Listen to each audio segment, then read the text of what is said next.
Greetings, it is I, Dracovin, Lord and Emperor of the Dracovin Empire, and welcome! It is time to continue our discussion on SHADOWRUN. We're going to finish up talking about magic in the awakened world. We've reached the very end of it. We were talking about the spell grimoire. I've been talking about the 5 types of spells that you can cast, and I'm going to go over the other 4 types of spells, ending this section, so next time we can talking about some new stuff. So let's finish talking about these with detection spells. Detection spells either give the spellcaster or a target that is touched, a subject that is touched, a new sense which they may need, or an enhanced sense which they can use to get more information from the world. And this lasts as long as it's concentrated on by the original spellcaster, as long as they keep it up and going. Granted, the subject would, of course, have to use a simple action in order to sort of concentrate the sense to get more information, but some of them, generally speaking, some of them will need that kind of action, others will not, depending on the type of sense which is being granted. Now, the senses break down in a couple of ways. First, it can be a directional sense. This is something similar to sight, where you have to be pointing in a certain way in order to gain the sense. It could be an area effect. This would be like hearing. You can hear in all directions. Granted, you might have a certain area that you can hear within, but you would be able to hear within that area. Or it could be a psychic sense, something that is a little different from that, like a precognition or a telepathy, a sense that would be very different from one of the ones we're naturally accustomed to. Senses can also then be either active or passive. Now, an active sense means it's one that someone would have to use some kind of test or concentrate on in order to use. I would concentrate on the use of it and use an action, and then have my active sense effectively scan an area. It would use a magic plus spellcasting test of the original caster of this spell versus the target's willpower in order to sort of pick up on something. If it's versus a magical item, it would use the magical item's force. If you're using this sense against a non-living thing, it would be a success test, like any kind of normal object success test, in order to gain the information from this active sense I'm using against it.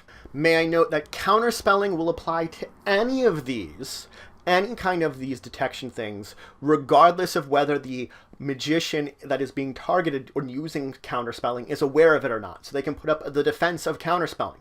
Now, passive, on the other hand, that you just need to roll one of those spellcasting plus magic tests once. You're effectively creating a kind of sense that it has and how much sense it's giving. And the user or the person that has it doesn't have to make any kind of action in order for it to be sending them information.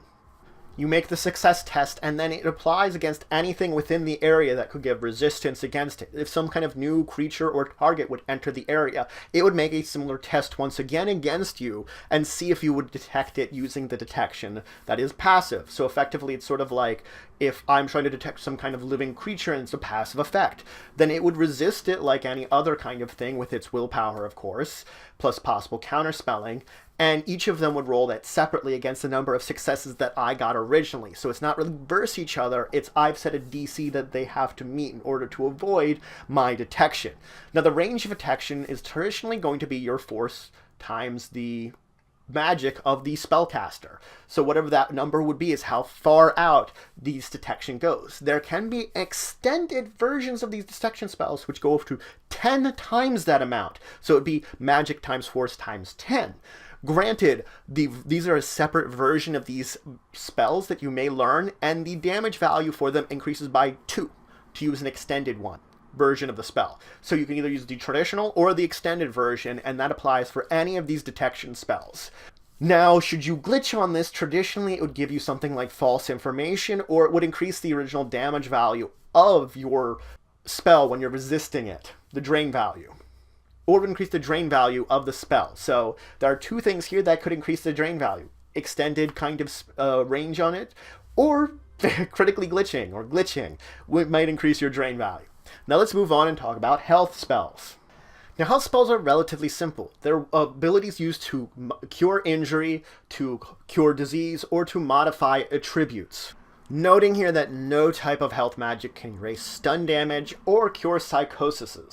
All of these spells you have to touch the target in order to affect them with it.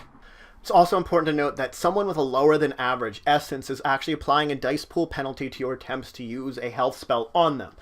for however much essence they've lost, count that together total and round it down. And that's effectively the number that you're receiving as a penalty. So if someone, let's say someone has an essence of 3.5, they would have lost effectively 2 essence rounded down. You'd receive a 2 dice pool penalty to applying your health spell to them because they've lost some of their physical body and they're harder to affect with their spells.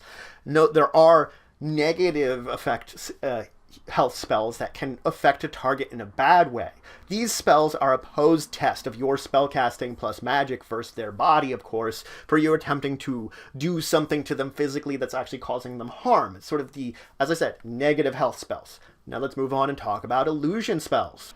Now illusions are made to distract and trick, but they do not cause physical harm. They can indirectly cause physical harm in tricking you into do something dangerous that would cause your self-harm, like walking into traffic or walking off a cliff, but they're not doing it directly to you. Now, illusion spells break down a number of ways. First, there's non-realistic illusions. They're made to entertain and just be something that's interesting and cool for people to see, and they're not going to trick anybody. They never will. Realistic illusions, on the other hand, are made to trick the senses and to fool someone into thinking something is real. They're made to look realistic. Now, there are illusions which target one single sense. These are single sense illusions which will just target one of your senses, whether it's sight, hearing, whatever like that. And then there is those that target all your senses in order to trick all of them. That will trick all of what you're doing, so you might be able to hear, smell, taste it.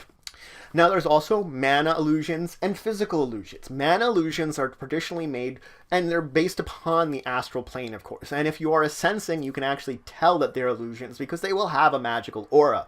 It'll be a normal sensing test to check that out. Mana illusions do not trick technology. They don't even get acknowledged by it. It's more to trick people. They are resisted by the willpower of the target. On the other hand, physical illusions are made of like light and sound and are made to trick various things. They can trick technology. You would have to make a object resistance test in order to overcome it, and of course have the technology tell what your illusion is and detect it. Of course, living creatures would use their intuition in order to resist your physical illusions, but other than the success test in order to affect the technology, non-living things don't resist at all. You basically have a threshold in order to exceed in order to affect it with your physical illusions. So manipulation spells control, animate, or transform matter and energy. Majority of all manipulation spells are going to be success tests, which are going to tell you the basic threshold that any of them are going to meet. That you're going to need a magic plus spellcasting test in order to exceed. Now, they break down into a number of categories. Mental manipulations affect the target's mind, directly manipulating and controlling it very often. Physical manipulations can affect something physically, transforming an object or person in a certain way, while environmental manipulations affects things like light and gravity or temperature over the course of an area. Now, as I said, the majority of these are, of course, success tests. The exception is mental manipulations, which is an opposed test of your magic plus spellcasting versus the target's willpower. Now, once you've successfully implanted your manipulation after every force combat turns, so you could say you've gained a certain number of successes over their willpower, they're under your whatever kind of control it is. After that force combat turns, they may spend a complex action and roll their willpower again in order to resist you. Any of these successes they would get on this willpower test subtracts from your original number of successes that you got over them in the first place, dropping it down until it would reach 0, in which then it would break the mental control. This would mean that a target would have the opportunity to eventually work down and break through any mental control you have, regardless of the number of successes that you got over them in the first place. Doesn't mean that you can't control them for a limited amount of time, it just means it's very hard to control someone for a long period of time. So that's it for today. I finished talking about the 4 other categories of magic: detection, health, illusion, and manipulation. Each of these has their own unique abilities and are very useful in the kind of spellcasting you want to do. In the next episode, we're of course going to move in and start talking about the wireless world, diving in what it means to explore the Matrix and perhaps hack or manipulate it, more than just exploring it. So if any questions, comments, anything you want to say, anything you think I left out, please leave in the comments below. Please like, share, and subscribe to support the channel, the empire, the work I do. If you want to show some extra support, you can always check out my Patreon, link to the description below. But regardless, until the next time, I bid you farewell.